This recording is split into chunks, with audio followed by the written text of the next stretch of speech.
last show was July 30th, 1983.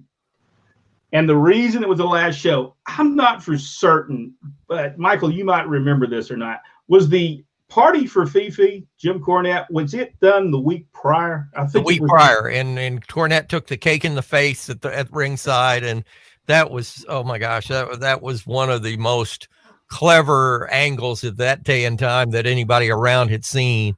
And then they did the deal where they blinded Bobby Fulton, and Terry Taylor is trying to help Bobby Fulton, and the camera angle made it look like, and to this day, it's one of the people will show it as I guess a goof film, but it's Terry Taylor trying to help Bobby Fulton, who's over the table where I'm doing the commentary, and I'm blind, and it looks like Terry Taylor, to help him, is engaging in some kind of sexual activity that we don't talk about on radio, but on a podcast, I guess. But it looked like that Terry was, anyway. It's, and I'm sitting there with this look on my face, like, oh my God, they're not really doing this, and it makes it even worse. But yeah, that was, and it was a sad day for everybody, because we didn't know it was going to be that last show, obviously. But after it was over with, we sort of got a hankering, or got a feel that, we may not be doing this anymore.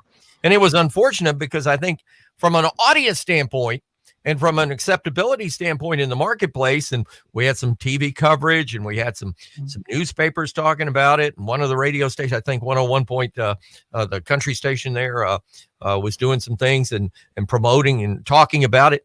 There was some buzz, and it got shot down on the growth. Normally you get shot down on the backside of the wave. Well, the wave was still forming when it got blown up. Yeah, he, really, Ole cut it off. And I remember my dad coming back and said, Ole cut it off. He said no more. And he got so upset, even though we thought the Fifi party was magnificent, because the actual dog was our dog, and so they did the Fifi party with the Cornette, and I thought it was great. Everybody thought it was great except for Ole Anderson. Yeah. Ole did not find the humor in it and did not like it, but he did. I don't think he understood that it wasn't to be a joke. It was to show that Jim Cornette was this arrogant, and to build the heat on Cornette. I don't know that he got that part of it, but there was other things too. They went to the Omni, the Fantastic Ones, Terry Taylor and Bobby Fulton were going against the Road Warriors. Bill Dundee told the Fantastics, do not get beat by the Road Warriors. Mm-hmm. Well, now you go to Ole Anderson and tell him you're not going to get beat, and Bill Dundee told you not to get beat. Well, there's going to be some problems. So and then when he finally cut it off, I thought, the building process of this would have been really good, because Larry Hare and Bill Rose were leaving. They already got their notice. Norman Charles had got his notice. Adrian Street came in to take his place, and the Bruise Brothers, Porkchop Cash and Troy Graham, were on their way, and they were going to take the Larry Hare bill, and they were going to bring different guys in them for them to wrestle, and for about 3 months. And then after that, they were going to get the Fantastic Ones. There were going to be some money when they finally put those two teams together. So and plus they were bringing in Jerry Lawler to go against Carl Fergie, the Battle of the Kings, which we know how that was going to end. So Jerry Lawler certainly wasn't going down. Carl Fergie is a cousin of Jerry Lawler. Is he not kin to Jerry Lawler? I know Wayne Ferris is, but he is. Like there's a relation, there's kinship there. The one thing that, getting back to Ole, and I think to give Ole his due, is Ole is a classic Greco-Roman. You get in the ring and it's mano on mano and it's wrestling. And I would think that Ole probably despises what the WWE does today. I don't know that for a fact, and I don't want to talk for Ole Anderson, but I get the feeling that he probably would not like the style that it has gone that direction, because Ole, I got the feel, to me, Ole, a great match for Ole Anderson would be Ric Flair against Vern Gagne. To me, yep. In the ring, get the introductions done, and let's wrestle. And I think that Ole just really didn't like a lot that helped shape the angles on the card. Yeah, I don't, because Ole just wanted wrestling. And you think about it, he really didn't. When actually when they did the Buzz Sawyer Tommy Rich angle, which they eventually did the what was the last match Buzz Sawyer and Tommy Rich had? It was inside of a cage, but they called it something. Do you remember, Jack? The last Battle of Atlanta. They had the last Battle of Atlanta. Well, when it was started in Chattanooga, that actual angle was started in Chattanooga, and Ole hated it. I mean, he hated every bit of it because Dad tarred and feathered Tommy Rich. I mean, they did all the Tennessee stuff. Well, he didn't like it. Nothing about it did he like. So, he wanted strictly wrestling. And sometimes in the Chattanooga area, especially Chattanooga, then people weren't used to seeing just wrestling. They were used to seeing Nick Gulas and what he would produce. And I'm not saying what Nick Gulas produced, but Georgia and Tennessee was completely different. It was a completely different. And Ole had done the booking from, I believe, 1976 until right before 1984 or 85 when it was the last show he did. Well, growing up in Alabama and watching Tennessee, the reason I got into wrestling was I grew up here in Huntsville, Alabama. And I grew up when cable TV, Huntsville didn't have any TV stations per se. They had one low power station, and it had wrestling on it on Saturday afternoon with Grady Reeves. And Grady and my mom were good friends, and my dad. But anyway, we had cable TV in our house, but cable TV was exactly what it said. It was a cable coming through the window that you hooked to the back of the TV, normally on a little Y connector, and you hooked it on the back where the antenna would go. And you picked up channel 2, channel 3, channel 4, channel 5, and every time you turned the TV, there was a different TV station. Well, they were all over-the-air TV stations, and up on Montesano Mountain, which is the highest peak in North Alabama, was a tower that brought in the signals. It brought in 12 and 3 and 9 from Chattanooga. It brought in it was 8 at that time. Channel 8 became Channel 2 in Nashville, but wrestling was on Channel 8 on Murfreesboro Road. Nick Gulas on Saturday night at 10:30. You had Channel 42 in Birmingham. You'd have 4 and 5 out of Nashville as well. So you had 8, 4, and 5. You had 42 out of Birmingham and Channel 6 and Channel 13. And Channel 13 would flip during the day.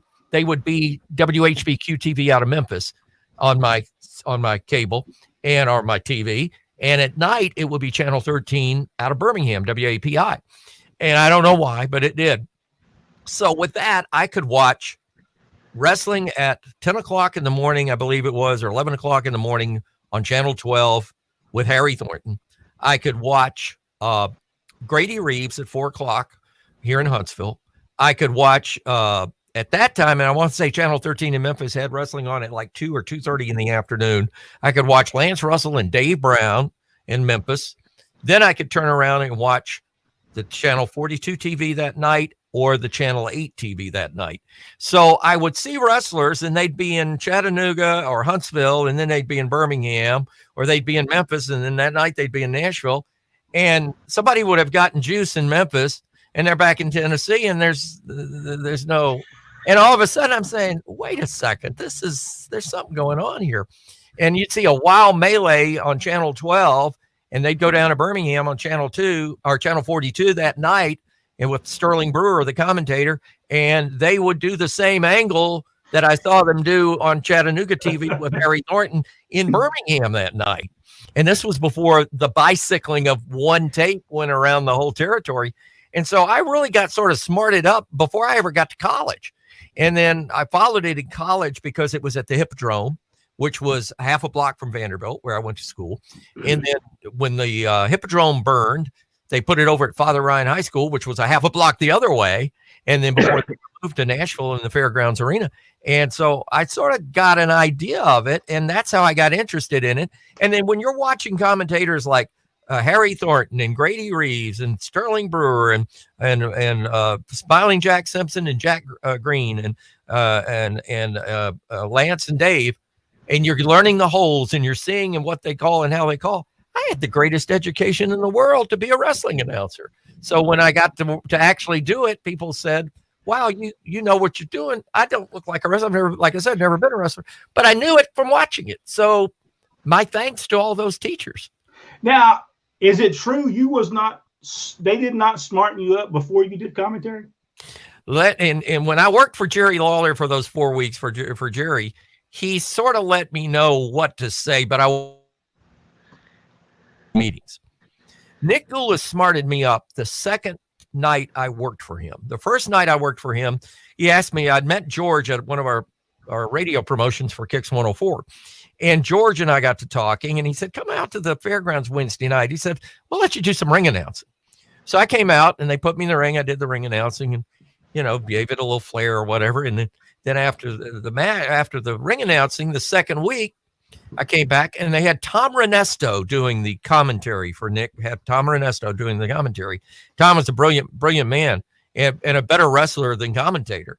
And so anyway, that second week, they did a thing, and I'm sitting at ringside with the bell, and I had a headset on, and every now and then Tom would ask me a question. I'd say something. And then all of a sudden, I forget who it was at the time, but they come out, I think it was Al Green, and they grabbed Tom Renesto and threw him in the ring. And the match is going on, and Nick comes over, and he taps me on the shoulder, and he said, go, talk. And I started talking. Well, I had no idea this was all coming up or going on. Well, obviously he must have liked something, because after the show, he said, I want you to come in the office Friday. He said, I want to talk to you about something. I said, okay. So his office was down on 8th Avenue in Nashville. So I came in on Friday and got there and sat down, and he closed the office. I'll never forget this. He had a guy named Tommy Kirklees working for him. And George was in the office, and he looked at him and he said, get out. And I'm like sitting there, and Nick has just told these two guys to get out. And I'm like, oh, Jesus, here's, what's coming next. He looks at me, and he comes over the table, and you got to know Nick, because he sat behind that desk. He comes over the table, and he says, boy, he said, I'm going to tell you something right now, and you better not tell anybody, not even your wife. And if I hear you've told anybody, I will kill you. And he opened his drawer, and there's a pistol in the drawer. I thought he was pretty serious. So he told me, he said, okay, this is how it goes. And so I went, okay. And he says, you don't tell us all. I said, I won't tell us all. And from that day forward, he entrusted me. And I think I got this out of my dad, because my dad worked in World War II on chemical warfare and biological warfare. So he had to keep secrets. I'd never told a soul. And until it all actually came out, and everybody sort of in the last 15, 20 years, I haven't really talked about it, because I'm afraid Nick Goulas will jump out of the grave and kill me.